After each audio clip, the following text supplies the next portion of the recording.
എല്ലാവർക്കും നമ്മുടെ പുതിയൊരു വീഡിയോയിലേക്ക് സ്വാഗതം. അപ്പൊ ഇന്ന് ബാലുവിനെയൊക്കെ വെച്ചുകൊണ്ടിരിക്കുമ്പോൾ സാധാരണ എല്ലാ വീഡിയോയിലും ബാലു ഇങ്ങനെ വന്നിരിക്കാറുണ്ട്. അപ്പൊ ഇന്ന് മെയിൻ ആയിട്ട് ബാലുവിനെ വെച്ചേക്കുന്നതിന്റെ ഉദ്ദേശം എന്ന് പറയുന്നത് ബാലുവിനെ പറ്റി കുറച്ച് കാര്യങ്ങൾ പറയാനാ. അതായത് എനിക്കിപ്പം ഇൻസ്റ്റയിലൊക്കെ നമുക്ക് പേഴ്സണലി അറിയാവുന്ന ഒത്തിരി പേര് ഷിറ്റ്സ് ഉണ്ടായതുകൊണ്ട് മെസ്സേജ് ഇങ്ങനെ ചോദിക്കാറുണ്ട്. അതിന്റെ ഫുഡിന്റെ രീതി ആയാലും ബാക്കി ഹെയറിന്റെ ആയാലും മെയിൻ്റെനൻസിന്റെ ഒക്കെ കാര്യങ്ങൾ ഒത്തിരി കാര്യങ്ങൾ ചോദിക്കാറുണ്ട്. അപ്പൊ എനിക്ക് അറിയാവുന്ന പോലെ ഞാനിങ്ങനെ പറഞ്ഞു കൊടുക്കും. അപ്പൊ ഇങ്ങനെ ഒരു വീഡിയോ ഇടുമ്പോൾ എല്ലാവർക്കും എന്താ ഒരേപോലെ കാണാലോ എന്നുള്ള ഒരു ഇതിലാണ്. അപ്പൊ നമ്മുടെ എല്ലാം വീട്ടിൽ ഇപ്പൊ പെറ്റ് ലവേഴ്സിനെല്ലാം അറിയാം, നമ്മുടെയൊക്കെ വീട്ടിലൊരു പട്ടിയായാലും പൂച്ചയായാലും ഒരു മീനാണെങ്കിൽ പോലും നമ്മൾ എന്താ അവരെ സെപ്പറേറ്റ് ചെയ്ത് കാണത്തില്ല, നമ്മുടെ വീട്ടിലൊരു മെമ്പറായിട്ട് തന്നെ കാണത്തുള്ളൂ. അതുപോലെ തന്നെയാ ഞങ്ങള് ബാനുവിനെയും കാണുന്നത്. അപ്പൊ ഞാൻ ഈ ബാനു എന്ന് പറയും, എവിടെ പേര് ബാനു എന്നാ, ശരിക്കും അനിയനിട്ട പേരാ ബാനു എന്ന് പറയുന്നത്. ഞങ്ങൾ കുറച്ച് വെറൈറ്റി ആയിട്ട് ഒരു പേരിടണം എന്നിങ്ങനെ ഉദ്ദേശിച്ചിട്ടതാ ബാനു എന്നുള്ള പേര്. ബാനുമതി അങ്ങനെയാണ് അവളുടെ പേര്. ഇപ്പൊ നമ്മൾ ഹോസ്പിറ്റലിലൊക്കെ ചെല്ലുമ്പോൾ എല്ലാവരും ചോദിക്കുന്ന അവളുടെ പേര് വെക്കും. ഇപ്പൊ പറയും ബാനു എന്ന് കേൾക്കുമ്പോൾ തന്നെ എല്ലാവർക്കും ഒരു എന്തൊരു ഇതാ, നല്ല വെറൈറ്റി പേരാണല്ലോ, ഒരു മലയാളിവൽക്കരിച്ച ഒരു പേരാ ബാനു എന്നുള്ളത്. പിന്നെ 33 ദിവസം പ്രായമുള്ളപ്പോഴാ ബാനു ഇവിടെ വരുന്നത്. ഒരു ബോക്സിനകത്ത് തന്നെ ഈ ബോക്സിൽ ഇപ്പൊ ബാനുവിന്റെ സാധനങ്ങളൊക്കെ ഇട്ടപ്പോ ഈ ഒരു ബോക്സിലാ ബാനുവിനെ ഇവിടെ കൊണ്ടുവരുന്നത്. വണ്ടിയിൽ ഇവിടെ കൊല്ലത്ത് പെറ്റ് ഷോ നടക്കുന്നുണ്ടായിരുന്നു. അപ്പൊ അവര് വണ്ടിയിൽ വെച്ചിട്ട് ഇവിടെ കൊണ്ടുവന്ന് ഒരാഴ്ച ആ ഒരു ടൈം ആയപ്പോഴത്തേക്ക് ഇവർക്ക് എന്താ ഭയങ്കരമായിട്ട് ഈ ട്രാവലൊക്കെ ചെയ്തതിന്റെ ബുദ്ധിമുട്ടുണ്ടായിരുന്നു. അങ്ങനെ ഞങ്ങൾ ഇവിടെ ഹോസ്പിറ്റലിലൊക്കെ കൊണ്ടുപോയി മെഡിസിൻ ഒക്കെ കൊടുത്ത്, പിന്നെ നമുക്ക് ഈ വിര ഇളക്കാനുള്ള മരുന്ന് കൊടുത്ത് കുറച്ച് ഇതായിരുന്നു, ഡോസ് കൊടുത്ത് നമുക്ക് അറിയത്തില്ലായിരുന്നു. വേറെ ഡോക്ടർ പറഞ്ഞത് അത്രയും കൊടുക്കാൻ വേണ്ടിയിട്ട് അങ്ങനെ കൊടുത്ത് കുറച്ച് സീനൊക്കെ ആയിരുന്നു ഫുള്ള്. അതായത് ഈ മെഡിസിൻ കയറി പോയിസൺ ആയി. അപ്പൊ അതായത് അതിന്റെ അളവ് കൂടുമ്പോഴത്തേക്ക് അങ്ങനെ ഒരു പ്രശ്നം വരില്ല. അങ്ങനെ ഒത്തിരി പ്രശ്നങ്ങൾ ആദ്യമൊക്കെ ഉണ്ടായിരുന്നു. അപ്പൊ നിങ്ങൾ ഷിറ്റ്സുവിനെ മെയിൻ ആയിട്ട് വാങ്ങിക്കുന്ന ഒരു ടൈമിൽ, അതായത് മെയിൻ്റെനൻസ് എന്ന് പറയുന്ന സാധനം ഭയങ്കര പാടാണ്. ഞങ്ങളുടെ വീട്ടിൽ ഏറ്റവും എക്സ്പെൻസീവ് ആയിട്ടുള്ള ഒരു സാധനമാണ് ബാൻ. ഇപ്പൊ നമുക്ക് സാധാരണ നോർമൽ ആയിട്ടുള്ള സാധാരണപ്പെട്ട ആൾക്കാർക്ക് ചിലപ്പം അഫോർഡ് ചെയ്യാൻ ഭയങ്കര പാടാ. ഒരു ഷാമ്പു ആണെങ്കിലും ഒരു കണ്ടീഷണർ വാങ്ങിക്കാനും ഒരു മെഡിസിൻ വാങ്ങിക്കാനും എല്ലാം 400-500 രൂപ ആ ഒരു റേറ്റിലാണ്. ഇപ്പൊ യൂസ് ചെയ്യുന്ന ഷാമ്പു ഈ പ്രോക്കോട്ടിന്റെ ഷാമ്പുവാ. ഇത് ഡോക്ടർ തന്നതാ. ഇത് മെഡിക്കേറ്റഡ് ഷാമ്പു അല്ല. 275 ml ഏകദേശം 290 രൂപയാ ഇതിന് വരുന്നത്. ഇതിനു മുമ്പ് ബാനുവിന് മെഡിക്കേറ്റഡ് ഷാമ്പു ആയിരുന്നു യൂസ് ചെയ്തത്. അതെന്താന്ന് വെച്ചാൽ അതിന്റെ പേര് ഞാൻ ഓർക്കുന്നില്ല, ഇവിടെ സൈഡിൽ സ്ക്രീനിൽ എവിടെയെങ്കിലും ഞാൻ കൊടുത്തേക്കാം. അതും കുറച്ച് റേറ്റ് ഉള്ള ഷാമ്പുവാ. അതായത് ഇവക്ക് ഒരു സമയത്താണെങ്കിൽ ഭയങ്കരമായിട്ട് ദേഹത്ത് ഭയങ്കരമായിട്ട് ചൊറിച്ചിൽ ഇങ്ങനെ വരുമായിരുന്നു. അപ്പം ഞങ്ങൾ ഇവിടെ ഡോക്ടറെയൊക്കെ കൊണ്ടുവച്ചപ്പോൾ അവര് പറഞ്ഞു മെയിൻ ആയിട്ട് ഇവരുടെ ഒരു നേച്ചർ അതിങ്ങനെ ചൊറിയടിക്കുകയൊക്കെ ചെയ്യുന്നതിന്. കുറെ കഴിഞ്ഞപ്പോഴത്തേക്ക് ബോഡിയിൽ ഇങ്ങനെ നമുക്കിങ്ങനെ ഈ വട്ടത്തിൽ ഇങ്ങനെ റെഡ് കളറിൽ ഇങ്ങനെ വരാൻ തുടങ്ങി. അത് ഭയങ്കര ചൊറിച്ചില്ല, നമുക്ക് കണ്ടാൽ സഹിക്കത്തില്ല, ഭയങ്കര ചൊറിച്ചിലായിരുന്നു.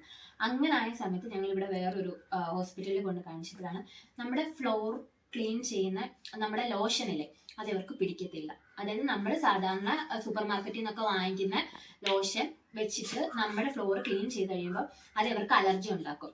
അങ്ങനെ ഞങ്ങള് ലാസ്റ്റ് ഈ ഒരു ഇതിപ്പോ തീർന്നു, ഇതിന്റെ രണ്ടാമത്തെ ബോട്ടില ഈ ഒരു സാധനം, അത് കെനൽ ഫ്ലോറിംഗ് വാഷ് എന്ന് പറഞ്ഞൊരു സാധനം.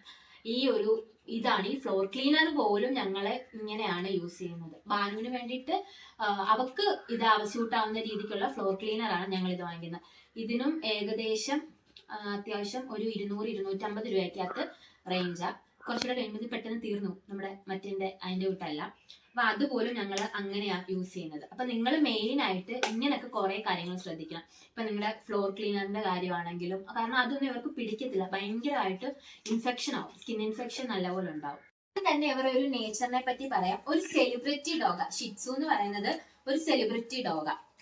ഏകദേശം എത്ര സെന്റിമീറ്റർ, ഒരു ഭയങ്കര ഹൈറ്റ് കുറവാ ഇവർക്ക്. നമ്മുടെ വീട്ടിലൊക്കെ പിള്ളേരൊക്കെ ആയിട്ടും എല്ലാവരോടും ഭയങ്കര അറ്റാച്ച്ഡ് ആവുന്ന ഒരു ഡോഗാ ഷിറ്റ്സു എന്ന് പറയുന്നത്. വീട്ടിലൊക്കെ നമുക്ക് ഒതുങ്ങി, അപ്പാർട്ട്മെന്റും കാര്യങ്ങളും ഒക്കെ ഉള്ളവർക്ക് വീട്ടിൽ ഒതുങ്ങി നിൽക്കുന്ന ഒരു ഡോഗ. ഭയങ്കര എല്ലാവരോടും ഭയങ്കര ക്ലോസ് ആവും, അങ്ങനെ വലിയ ഉപദ്രവമൊന്നുമില്ല. പിന്നെ ഒരു കാര്യം എന്ന് പറഞ്ഞാൽ ഒരു ഭയങ്കര പൊസസീവ്നെസ്, എനിക്ക് അങ്ങനെയാണ് തോന്നിയിട്ടുള്ളത്. പിന്നെ പെട്ടെന്ന് ഡിപ്രസ്ഡ് ആവും. നമ്മൾ എവിടെയെങ്കിലും ഒക്കെ പോകും, ഇപ്പൊ നിങ്ങളിപ്പം ഡെയിലി ജോലിക്കൊക്കെ പോകുന്നവരെങ്കിൽ അവരെ എപ്പോഴും കെയർ ചെയ്യാൻ പറ്റത്തില്ല എന്നുള്ളവരൊന്നും വാങ്ങിക്കാൻ നിൽക്കരുത്. കാരണം ഇവർക്ക് ഭയങ്കര ഡിപ്രസ്ഡാ, ഇവരെപ്പോഴും ഇങ്ങനെ വിഷമിച്ച് കിടക്കും. നമ്മൾ ഇട്ടിട്ട് പോകുമ്പോൾ വൈകുന്നേരം വരെ നമ്മളെ നോക്കി കിടക്കും, ഫുഡ് കഴിക്കത്തില്ല. അങ്ങനെ ഒത്തിരി പ്രശ്നങ്ങൾ ഈ ഒരു സാധനത്തിന് വരും. പിന്നെ ഞാൻ പറഞ്ഞിട്ട് അറ്റാച്ച്ഡാ, ഭയങ്കര അറ്റാച്ച്ഡ്. ഇവിടെ ആണെങ്കിൽ അച്ഛൻ വന്നിട്ട് പോയി കഴിയുമ്പോഴത്തേക്ക് ഭയങ്കര വിഷമ. 2-3 ദിവസത്തേക്ക് ഇങ്ങനെ അവിടെ ഇവിടെയൊക്കെ നോക്കി നോക്കി ഇങ്ങനെ വിഷമിച്ച് ഇങ്ങനെ നെടുവീർപ്പൊക്കെ ഇട്ട് ഇങ്ങനെ എന്നൊക്കെ പറഞ്ഞിട്ട് ഇങ്ങനെ ആ ഒരു ഇതിലാണ് കിടക്കുന്നത്. കാരണം അച്ഛനെ ഭയങ്കര ഇഷ്ടം, അതുകൊണ്ട് നമ്മൾ എല്ലാവരുമായിട്ടും ഭയങ്കരമായിട്ട് അറ്റാച്ച്ഡ് ആവും. അപ്പൊ അവര് ഈ നമ്മൾ പോയി കഴിയുമ്പോഴത്തേക്ക് പിന്നെ അവരെ കൊണ്ടുപോയില്ലല്ലോ എന്നുള്ള ഭയങ്കര ഒരു വിഷമത്തിലേക്ക്. ട്രാവൽ ചെയ്യാൻ ഭയങ്കര ഇഷ്ടം. ഞങ്ങൾ വണ്ടി സ്റ്റാർട്ട് ആക്കുമ്പോൾ തന്നെ വണ്ടിയിൽ വന്നിട്ട് കയറി ഇങ്ങനെ ഇരിക്കും, എന്നിട്ട് ഫ്രണ്ടിൽ ഇങ്ങനെ ഇരുന്നു പോകും. അങ്ങനെയൊക്കെയുള്ള പരിപാടി അവളുടെ കയ്യിലിരിക്കുന്നത്. പിന്നെ 20 to 28 സെന്റിമീറ്റർ വരെ അവരുടെ ഹൈറ്റ്. ഈ ഒരു കളറല്ല, വേറെ ഒത്തിരി കളറിലും ഈ കോട്ടിനകത്തും വ്യത്യാസം വരും. ബാനുവിന്റെ കോട്ട് എന്ന് പറഞ്ഞാൽ ഇങ്ങനെ ഫുള്ളി ഇങ്ങനെ കിളിച്ച് താഴോട്ട് കിടക്കുന്ന ഒരു സ്ട്രക്ചർ അല്ല, ഒരു പരിധി വരെ ഇത് വളരത്തുള്ളൂ. പക്ഷെ ചിലതിന്റെ എന്ന് വെച്ചാൽ ഇങ്ങനെ താഴോട്ട് കിളിച്ച് കിടക്കുന്ന ഒരു സ്ട്രക്ചറാ. അങ്ങനെ ഒരു സാധനമുണ്ട്. പിന്നെ അവർക്ക് ചൂട് സഹിക്കാൻ ഭയങ്കര പാടാണ്. നമ്മുടെ ഇവിടെ അത്യാവശ്യം ചൂടുണ്ട്, ആ സമയത്ത് നമ്മളിങ്ങനെ വെള്ളമൊക്കെ കൊടുത്ത് ഇനിയിപ്പോ ചൂട് വരുമല്ലേ, അങ്ങനെയായിരുന്നു. അപ്പം നമുക്ക് AC ഒക്കെ ഉണ്ട്. നിങ്ങൾ തണുപ്പുള്ള ഒരു ഇതിലൊക്കെ ആണെന്നുണ്ടെങ്കിൽ ഭയങ്കര നല്ലതായിരിക്കും. പിന്നെ മെയിൻ ആയിട്ട് ഇവരുടെ ഈ ഒരു കോട്ട്, ഇത് നമ്മൾ റെഗുലർ ആയിട്ട് കോംബ് ചെയ്ത് കൊടുക്കണം. ഞങ്ങളിപ്പം മെയിൻ ആയിട്ട് കോംബ് ചെയ്യുന്നതാണ് ഈ ഒരു സാധനം കണ്ടോ, ഇത് ബാനുവിന്റെ ബോക്സ് ആണ്. ഞാൻ ബാനുവിന്റെ വെച്ചിട്ട് സാധനം ഇട്ട് വെച്ചു. ഈ സാധനം വെച്ചിട്ട് കോംബ് ചെയ്യും. ഡെയിലി കോംബ് ചെയ്ത് കൊടുക്കും 2 വർഷം. പിന്നെ വൈപ്പ് കാണിച്ചിട്ടുണ്ട്, ഇങ്ങനെ കാലിലൊക്കെ അഴുക്കൊക്കെ പറ്റുമ്പോഴത്തേക്ക് തുടയ്ക്കാനായിട്ട്. നമ്മൾ എവിടെ ഡെയിലി കുളിപ്പിക്കരുത്, മെയിൻ ആയിട്ട് ഡെയിലി കുളിപ്പിക്കരുത്. അപ്പം അവരുടെ ബോഡിയിൽ നിന്ന് ഇങ്ങനെ ഒരു സ്മെല്ല് വരും. അപ്പം നമ്മൾ വിചാരിക്കും അത് ഭയങ്കര സ്മെല്ലാണ്. സത്യത്തില് അത് ഇവരുടെ ബോഡി തന്നെ ഇങ്ങനെ പുറപ്പെടുവിക്കുന്ന ഒരു സാധനം. അത് ഇവരുടെ കോട്ടൊക്കെ ഇങ്ങനെ ഡ്രൈ ആവുന്ന സമയത്ത് ബോഡിയിൽ നിന്ന് വരുന്ന ഒരു സ്മെല്ലാണ്. അതിനങ്ങനെ കുളിപ്പിക്കേണ്ട കാര്യമൊന്നുമില്ല. നിങ്ങൾ ജസ്റ്റ് ഇങ്ങനെ വൈപ്പ് ചെയ്ത് അങ്ങനെയുള്ള സാധനങ്ങൾ വെച്ച് വൈപ്പ് ചെയ്തെടുത്താൽ മതി. വേറെ പറയാനെന്ന് വെച്ചാൽ ബ്രഷ് ഉണ്ട്, ബ്രഷ് ചെയ്യിപ്പിക്കാം. 2-3 ദിവസം കൂടുമ്പോൾ ബ്രഷ് ചെയ്യിപ്പിക്കാം. പിന്നെ കണ്ണിന് മെയിൻ ആയിട്ട് പ്രശ്നം വരും. ബാനു എന്ന് പറയുന്നത് ഓടെ 2 കണ്ണും 2 കളറാ. ഈ കണ്ണിന്റെ ഇവിടുത്തെ ഈ ഹെയർ ഉണ്ടോ, ഇതിങ്ങനെ കട്ട് ചെയ്ത് കൊടുക്കണം. ഞങ്ങള് ഗ്രൂമിങ് സെന്ററിൽ കൊണ്ടുപോകാറുണ്ട്. പിന്നെ ഇവിടെ ഞങ്ങൾ തന്നെ ഹെയർ കുറച്ചിതാകുമ്പോൾ അനിയൻ തന്നെ ഹെയർ കട്ട് ചെയ്യും, നെയില് കട്ട് ചെയ്യാൻ നോക്കും. പക്ഷെ നെയിലൊക്കെ കട്ട് ചെയ്യാൻ ഭയങ്കര പാടാണ്. അവിടെ കൊണ്ടുചെല്ലുമ്പോഴത്തേക്ക് ഇവര് നല്ലപോലെ ഹെയറും നെയിലും ഒക്കെ നമുക്ക് കട്ട് ചെയ്ത് തരും. പിന്നെ മെയിൻ ആയിട്ടൊരു സാധനം, നിങ്ങൾ 15 ദിവസം കൂടുമ്പോൾ ഗ്രൂമിങ്ങിന് കൊണ്ടുപോയി ഹെയർ ഒക്കെ കട്ട് ചെയ്യുക, കോംബ് ചെയ്യുക. ഇവിടെ അമ്മ ഹോസ്പിറ്റലിലായിരുന്ന സമയത്തെന്ന് പറയുന്നത് ഞങ്ങൾ ഏകദേശം കുറച്ച് ദിവസം ഹോസ്പിറ്റലിലായിരുന്നു. ഇവിടെ നോക്കാൻ ഫുഡ് കൊണ്ടുവന്ന് കൊടുക്കും, അവർ അഴിച്ചു വിടുകയൊക്കെ ചെയ്യും. പക്ഷെ അവർ കോംബ് ചെയ്തൊന്നുമില്ല. നമ്മുടെ അടുത്തുനിന്ന് ചേച്ചിയൊക്കെ വരുമായിരുന്നു, പിള്ളേരും ചേച്ചിയൊക്കെ വരുമായിരുന്നു. അങ്ങനെ എന്ത് ചെയ്ത് ഫുള്ള് ജടയായി. ഞാൻ വീഡിയോ കൊടുത്തേക്കാം. മൊത്തം ഞങ്ങളിങ്ങനെ സീറോ റൂം അടിച്ച് തലയിൽ മാത്രം ഇങ്ങനെ നിർത്തിയിരുന്നു. എന്നിട്ട് ഒരു ഉടുപ്പൊക്കെ ഇട്ട് കൊടുത്ത് ഇങ്ങനെ ഇതാക്കിയത്. എന്നുവെച്ചാൽ ഒന്നും ചെയ്യാൻ പറ്റത്തില്ല, മൊത്തം ജടയായിപ്പോയി. അങ്ങനെ ഒരു സാധനം ഉണ്ട്. അപ്പൊ മെയിൻ്റെനൻസ് എന്ന് പറയുന്ന ഒരു സാധനം ഭയങ്കര വലുതാ ഷിറ്റ്സൂൻ എന്ന് പറയുന്നത്. അങ്ങനെ ഒരു കാര്യമുണ്ട്. നിങ്ങൾക്ക് ഡെയിലി കോംബ് ചെയ്യണം, അതുപോലെ തന്നെ അവരെ തുടയ്ക്കണം, എടുക്കണം. ഇല്ലെന്നുണ്ടെങ്കിൽ ഫുള്ള് ജട പിടിച്ച് നാശമായി പോത്തത്. ഇപ്പൊ ഞങ്ങൾ ഈ ന്യൂട്രീച്ചിന്റെ ഒരു ടാബ്ലറ്റ് കൊടുക്കുന്നുണ്ട്, വിറ്റാമിൻ ടാബ്ലറ്റാ. നല്ല ടാബ്ലറ്റാ, ഡെയിലി ഒരെണ്ണം വെച്ചിട്ട് കൊടുക്കുന്നുണ്ട്. ഇപ്പൊ ബാനുവിന് കൊടുക്കുന്ന മേലുള്ള സപ്ലിമെന്റ്സാ. പിന്നെ ഈ ഒരു സിറപ്പ് കൊടുക്കുന്നുണ്ട്. ഈ സിറപ്പ് എന്ന് പറയുന്നത് ബ്ലഡ് ഒക്കെ ഉണ്ടാകാനായിട്ട് നല്ലതാ. വീക്കിലി ഒരു പ്രാവശ്യം കൊടുത്താൽ മതി. ഇത് നമ്മൾ ആഹാരമൊക്കെ കൊടുത്തതിന് ശേഷം ഇത് കൊടുക്കാം. ഇത് വീക്കിലി കൊടുക്കാം. പിന്നെ ഇപ്പൊ വേറെ സപ്ലിമെന്റ്സ് ഒന്നും കൊടുക്കുന്നില്ല. പിന്നെ ഈ ഒരു സാധനം എന്ന് പറയുന്നത് ഇങ്ങനെ ചില ഫുഡൊക്കെ ഇതാകുമ്പോഴത്തേക്ക് വോമിറ്റ് ചെയ്യുമായിരുന്നു. അപ്പൊ നമുക്ക് വയറ്റിലൊക്കെ എന്തെങ്കിലും ഇൻഫ്ലമേഷനും കാര്യങ്ങളും ഒക്കെ ഉണ്ടെങ്കിൽ ഇതിന്റെ എല്ലാം ഞാൻ ലിങ്ക് ആയിട്ടുണ്ടെങ്കിൽ അല്ലെങ്കിൽ പേരായാലും താഴെ കൊടുത്തേക്കാം. ഇൻഫ്ലമേഷനും കാര്യങ്ങളൊക്കെ ഉണ്ടെങ്കിൽ ഇത് കൊടുക്കാന്ന് പറഞ്ഞ ഡോക്ടർ ബാനുവിന് തന്നതാ. എല്ലാവർക്കും ഒരേപോലെ ആയിരിക്കത്തില്ല, എന്നാലും ഞാൻ ജസ്റ്റ് ഇതൊക്കെ ഒന്ന് കാണിക്കുക. പിന്നെ ഈ ഒരു സാധനം, ഈ ഒരു ലോഷൻ, അതായത് ദേഹത്തൊക്കെ എന്തെങ്കിലും ചെറിയ മുറിവോ കാര്യങ്ങളോ അങ്ങനെ എന്തെങ്കിലും വരുവാണെങ്കിൽ ജസ്റ്റ് ഒന്ന് തേച്ചാൽ മതി. പിറ്റേന്നാകുമ്പോഴത്തേക്ക് നല്ല അടിപൊളിയായിട്ട് അത് മാറിക്കിട്ടും. ഇത് E6 ലോഷൻ എന്ന് പറയുന്ന ട്രോപ്പിക്കൽ ലോഷൻ, അങ്ങനെയുള്ളൂ എൻ്റെ പേര്. അത് ഞാൻ പേരെല്ലാം കൊടുത്തേക്കാം സൈഡിൽ. അടിപൊളി സാധനം, നല്ല ലോഷന. അങ്ങനെ ലോട്ട്സ് ഓഫ് സാധനങ്ങൾ ബാനുവിന്റെ തന്നെ ഇവിടെ ഉണ്ട്. ഇത്രയും സാധനങ്ങളൊന്നും അല്ല, ഒത്തിരി സപ്ലിമെന്റ്സ് ഞങ്ങൾ യൂസ് ചെയ്യുന്നുണ്ട്. ഇപ്പൊ ഞങ്ങൾ ഇത്രയും സപ്ലിമെന്റ്സേ യൂസ് ചെയ്യുന്നുള്ളൂ, കാരണം കുറവാ. പിന്നെ മെയിൻ ആയിട്ട് പുറത്തുനിന്നുള്ള ഫുഡ് കൊടുക്കാതിരിക്കുന്നത് തന്നെയാ നല്ലത്. ഇതിന്റെ കാര്യം പറയാനാന്ന് വെച്ച് കഴിഞ്ഞാൽ ബാനു അവരുടേതായിട്ടുള്ള പെറ്റ് ഫുഡ് ഉണ്ടല്ലോ, അത് കഴിക്കത്തില്ല. അതിനിപ്പോ എത്ര ഇതെന്ന് പറഞ്ഞാലും അത് ഇഷ്ടമല്ല. നിങ്ങൾ മെയിൻ ആയിട്ട് ഈ പെറ്റ് ഫുഡ് കൊടുക്കാതിരിക്കുന്നതാണ് നല്ലത്. അതിപ്പോ ഞാൻ പറയുന്നില്ല, ഡോക്ടർമാരാണെങ്കിൽ പോലും പറയുന്നത് നമുക്ക് എവരുടെ ഒരു കുറച്ചും കൂടി ആയുസൊക്കെ കൂട്ടി കിട്ടണമെന്നുണ്ടെങ്കിൽ അങ്ങനെയുള്ള ഫുഡ് കൊടുക്കുകയേ ചെയ്യരുത്. ഞങ്ങൾ രാവിലെ കൊടുക്കുന്നത് വെച്ചാൽ വീട്ടിൽ എന്താണോ ഉണ്ടാക്കുന്നത്, സ്പൈസി ഫുഡ് കൊടുക്കരുത്, സ്പൈസി ആയിട്ടുള്ള സാധനങ്ങൾ കൊടുക്കരുത്. രാവിലെ നമ്മൾ വീട്ടിലുണ്ടാക്കുന്ന അപ്പമായാലും ദോശയായാലും പുട്ടായാലും പുട്ടൊക്കെ കൊടുക്കും. എന്തുവാന്ന് വെച്ചാൽ അത് അവരുടെ ഒരു അളവിന് എത്രയാന്ന് വെച്ചാൽ അതെടുക്കാം. പിന്നെ മുട്ട കൊടുക്കാം. മുട്ടയുടെ ആദ്യം മുട്ട കൊടുക്കുമായിരുന്നു. വീക്കിലി നമുക്ക് വേണമെങ്കിൽ ഓരോരോ മുട്ട വെച്ച് കൊടുക്കാം. ഇല്ലെന്നുണ്ടെങ്കിൽ മുട്ടയുടെ മഞ്ഞ മാത്രം കൊടുക്കാം. അങ്ങനെ ഡോക്ടർ ഇങ്ങനെ പറഞ്ഞു, മഞ്ഞ വെള്ള സെപ്പറേറ്റ് ചെയ്ത് അങ്ങനെ കൊടുക്കണമെന്ന് പറഞ്ഞു. പിന്നെ ഇത് പംകിൻ വേവിച്ച്, ഉപ്പൊന്നും ഇടരുത്, അല്ലാണ്ട് പംകിൻ മാത്രം വേവിച്ച് അത് കൊടുക്കാം. ക്യാരറ്റ് കൊടുക്കാം. പിന്നെ ഒരു ഫ്രൂട്ട്സ് ഒക്കെ കഴിക്കും.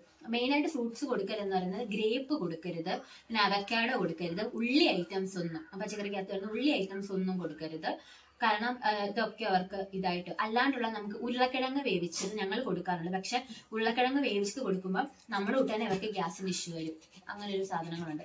പിന്നെ ഇവർക്ക് മധുരം ഭയങ്കര ഇഷ്ടം. പക്ഷെ ഞങ്ങൾ ഇതുവരെ മധുരം കൊടുത്തിട്ടില്ല. നമ്മൾ മധുരം മെയിനായിട്ട്, അത് ഷിറ്റ്സൂനെന്നല്ല, അങ്ങനെ പെറ്റ്സിനൊന്നും നമ്മൾ മധുരം കൊടുക്കത്തില്ല. മധുരം കൊടുത്തു കഴിഞ്ഞാൽ അവർക്കത് അതുപോലെ തന്നെ ബാധിക്കും. കാരണം വേറെ അസുഖങ്ങളും കാര്യങ്ങളും ഒക്കെ വരികയും ചെയ്യും. അവരുടെ ആ ഒരു ലൈഫ് സ്പാം എന്ന് പറയുന്നത് അത് കുറയുകയും ചെയ്യും. അപ്പൊ മധുരം മാക്സിമം മധുരം ഒഴിവാക്കുക. പിന്നെ പാല് കൊണ്ടുവന്ന ടൈമിലൊക്കെ പാല് ജസ്റ്റ് ഭയങ്കര നേർമയാക്കി പാല് ജസ്റ്റ് കൊടുക്കുമായിരുന്നു. ഡെയിലി ഒന്നും ഇപ്പൊ ഒന്നും കൊടുക്കത്തില്ല. കാരണം അവർക്ക് വിരശല്യം വരാനുള്ള ചാൻസ് ഭയങ്കര കൂടുതലാണ്. അതുകൊണ്ട് പാലൊന്നും കൊടുക്കത്തില്ല. അപ്പൊ നമ്മുടെ വീട്ടിൽ പിന്നെ ഉച്ചയ്ക്ക് എന്ന് പറഞ്ഞാൽ ചോറിനകത്ത് ചിക്കനും പംകിനും എല്ലാം കൂടി ഇട്ടിട്ട് കുറച്ച് മഞ്ഞൾപ്പൊടി ഇട്ട് വേവിക്കും. കുക്കറിൽ വേവിച്ചിട്ട് അതൊരു പ്ലേറ്റിനകത്താക്കി അത് കൊടുക്കും. പിന്നെ വൈകുന്നേരം അല്ലാണ്ട് നോർമലി എന്തെങ്കിലും ഫ്രൂട്ട്സ് ഒക്കെ കഴിക്കുകയാണെങ്കിൽ അത് കൊടുക്കും. ആപ്പിളൊക്കെ കൊടുക്കും. പിന്നെ രാത്രിയിലും ഇതോട്ട് ഈ ചോറ് സെയിം ഇതായിട്ട്. പിന്നെ ഒത്തിരി ചോറ് കൊടുക്കാതിരിക്കുന്നതാണ് നല്ലത്. ഇവർക്ക് ഏകദേശം ഒരു 4 to 8 വരെ എങ്ങാണ്ടാ വെയിറ്റ് എന്തോ ഇതാവുന്നത്. ബാലുവിന് പക്ഷെ ഒരു 5 കഴിഞ്ഞ പ്രാവശ്യം കൊണ്ടുവന്നപ്പോൾ 7 സംതിങ് ഉണ്ടായിരുന്നു. അപ്പൊ ഡോക്ടർ പറഞ്ഞു ഓവർ വെയിറ്റാ, അത്ര ഇതാക്കി കൊടുക്കരുത്, നമ്മൾ കുറച്ചൊന്ന് കുറയ്ക്കണം എന്നുള്ളത്. അപ്പൊ നമുക്ക് വീട്ടിൽ എന്താണോ ഉണ്ടാക്കുന്നത് അത് കൊടുത്ത് പഠിപ്പിക്കുക. പുറത്തുനിന്ന് ഈ ഫുഡ് വാങ്ങിച്ച് ഇതാക്കി കഴിഞ്ഞാൽ നമ്മളെ കൊണ്ട് അത് താങ്ങത്തില്ല, ഞങ്ങളെ കൊണ്ട് താങ്ങത്തില്ല, ഭയങ്കര എക്സ്പെൻസീവാ. അതുകൊണ്ട് ഞങ്ങൾ അതനുസരിച്ചുള്ള ഫുഡാണ് മെയിൻ ആയിട്ട് കൊടുക്കുന്നത്. ഇതാണ് ബാനുവിന്റെ മെയിൻ ഫുഡ് കൊടുക്കുന്നത്. ഞാൻ ചിക്കൻ കൊടുക്കുക, പിന്നെ ഫിഷ് കൊടുക്കാം നമുക്ക്. അത് ഈ കറി വെച്ച് മസാലയൊന്നും ചേർത്തിട്ടുള്ളത് കൊടുക്കരുത്. അപ്പൊ അത് ബാനു അതൊക്കെ കഴിക്കും, പക്ഷെ അങ്ങനെ കൊടുക്കരുത്. ചിക്കൻ കൊടുക്കാം, പംകിൻ കൊടുക്കാം, ക്യാരറ്റ് കൊടുക്കാം, പിന്നെ ഫ്രൂട്ട്സ് ഐറ്റംസ് ഒക്കെ കൊടുക്കാം. നല്ലപോലെ വെള്ളം, പിന്നെ കരിക്കും വെള്ളം, വാട്ടർമെലനൊക്കെ ജ്യൂസ് അടിച്ചത്, അങ്ങനെയുള്ള ഐറ്റംസ് ഒക്കെ കൊടുക്കാം. ഇത്രയൊക്കെയാണ് ഞങ്ങൾ മെയിൻ ആയിട്ട് ബാനുവിന് കൊടുക്കുന്നത്.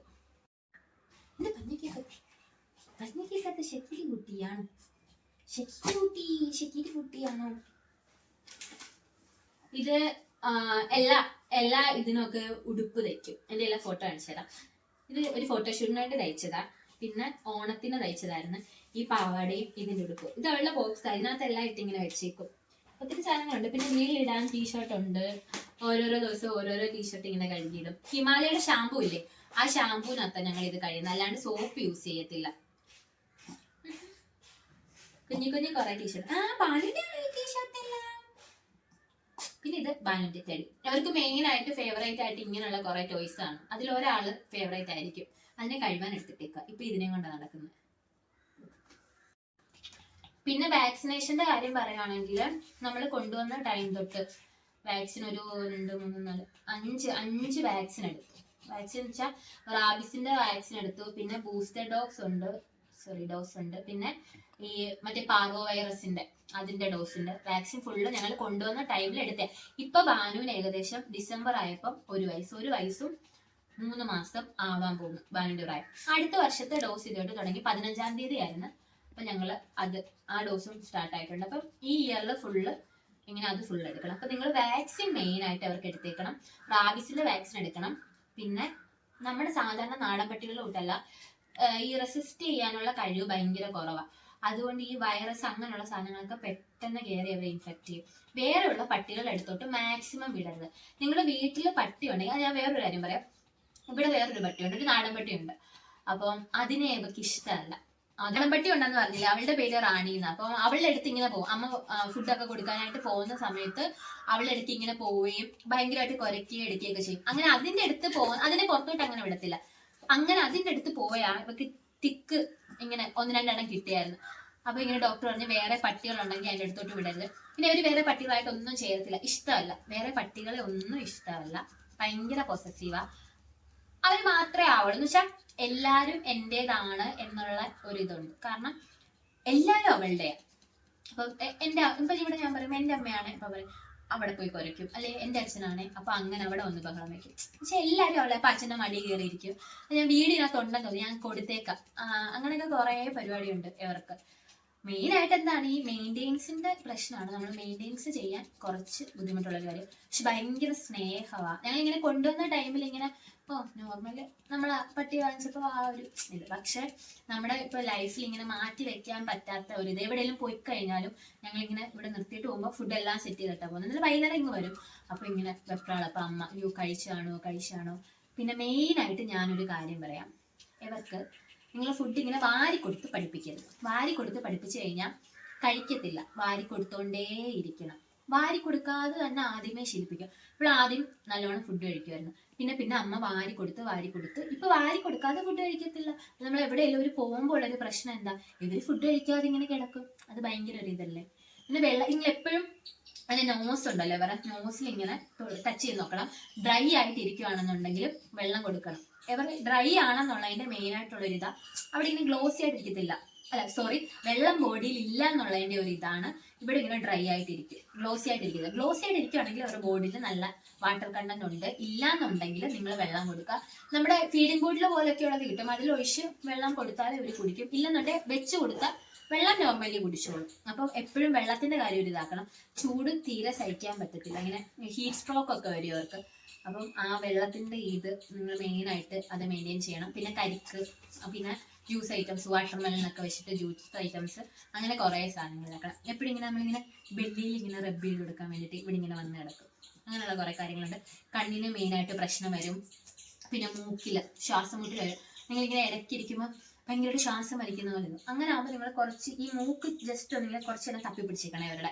അപ്പൊ അത് താനെ നിൽക്കും. ഞങ്ങൾക്ക് ആദ്യം ഭയങ്കര പേടിയായിരുന്നു, എന്ന് വെച്ചാൽ എന്തോ കയറി കുടുങ്ങിയ പോലെ ശ്വാസം എടുക്കാൻ ബുദ്ധിമുട്ടുള്ള പോലെ ഇങ്ങനെ ഇതാക്കും. അപ്പം മെയിനായിട്ട് ചെയ്യണമെന്ന് വെച്ചാൽ അവരുടെ മൂക്ക് ഇങ്ങനെ നമ്മൾ ജസ്റ്റ് ഇങ്ങനെ ഒന്ന് തപ്പി പിടിക്കുക കുറച്ച് നേരം. അതായത് ശ്വാസം വിടുന്ന തപ്പി പിടിക്കുക, താനെ ഇങ്ങനെ നിന്നോളും. അങ്ങനെ എന്നുവെച്ചാൽ മൂക്ക് ചെറുതല്ലേ, അപ്പം സത്യത്തിൽ ഇവർ ചൈനക്കാരാണ് തോന്നി. അങ്ങനെ അപ്പൊ അവർ മൂക്ക് ഭയങ്കര ആ ഒരു ചെറുതാ. അപ്പം ശ്വാസം എടുക്കാനുള്ള ബുദ്ധിമുട്ട് എപ്പോഴും ഉണ്ട്. ഇപ്പൊ ഏത് സമയത്തും ഇങ്ങനെ നാക്ക് പുറത്തിട്ട് ഇങ്ങനെ ശ്വാസം വിടാൻ വേണ്ടിയിട്ടുള്ള അങ്ങനെ ഒരു ടെൻഡൻസി എപ്പോഴും കാണിക്കും. നോർമലി അവരുടെ ആ ഒരു നേച്ചർ അങ്ങനെ. അപ്പൊ ഇത്രയേ ഉള്ളൂ. വാങ്ങിക്കാൻ ആഗ്രഹിക്കുന്നവരൊക്കെ ആണെങ്കിൽ വാങ്ങിക്കുക. ഭയങ്കര സ്നേഹമുള്ള ഒരു ബ്രീഡാ. ഭയങ്കര സ്നേഹമാണ്. നമ്മളായിട്ട് ഭയങ്കരമായിട്ട് ഇണങ്ങും. നമുക്ക് ഭയങ്കര എന്താ നമ്മുടെ വീട്ടിലൊരു മെമ്പറിനെ പോലെ തന്നെ ആവും. ഇങ്ങനെ കുറച്ച് കാര്യങ്ങളൊക്കെ ഉള്ളൂ, അതൊക്കെ ശ്രദ്ധിച്ചാൽ മതി. എന്നാലും ഒത്തിരി സ്നേഹം തരുന്ന ഒരു ബ്രീഡാ. നമ്മുടെ വീട്ടിൽ ഒതുങ്ങി നിൽക്കുന്ന വേറെ പ്രശ്നങ്ങളൊന്നും ഇല്ലാത്ത ഷക്കീരി കുട്ടിയാ. അപ്പൊ ഇത്രയേ ഉള്ളൂ. വീഡിയോ കാണുന്നവരൊക്കെ ഒന്ന് സബ്സ്ക്രൈബ് ചെയ്യുക, ലൈക്ക് ചെയ്യുക, ഷെയർ ചെയ്യുക. പിന്നെ എന്തെങ്കിലുമൊക്കെ ഞാൻ പറഞ്ഞതിൽ എന്തെങ്കിലുമൊക്കെ തെറ്റുണ്ടെങ്കിൽ കമന്റ് ബോക്സിൽ അറിയിക്കുക. ഞാൻ ഇപ്പോഴും പറയും, ഞാനൊരു വെറ്റിനറി ഡോക്ടറോ അങ്ങനെ ബ്രീഡറോ ഒന്നുമല്ല. എനിക്കറിയാവുന്ന, ഞങ്ങളുടെ വീട്ടിലുണ്ടായതുകൊണ്ട് ഞങ്ങൾക്ക് അറിയാവുന്ന, ഒരു വർഷമായിട്ട് ഞങ്ങൾക്ക് അറിയാവുന്ന കാര്യങ്ങളാ ഈ വീഡിയോയിൽ പറഞ്ഞിരിക്കുന്നത്. അപ്പൊ ഇത്രയേ ഉള്ളൂ. എല്ലാവരും ലൈക്ക് ചെയ്യുക, സപ്പോർട്ട് ചെയ്യുക. Ta-ta!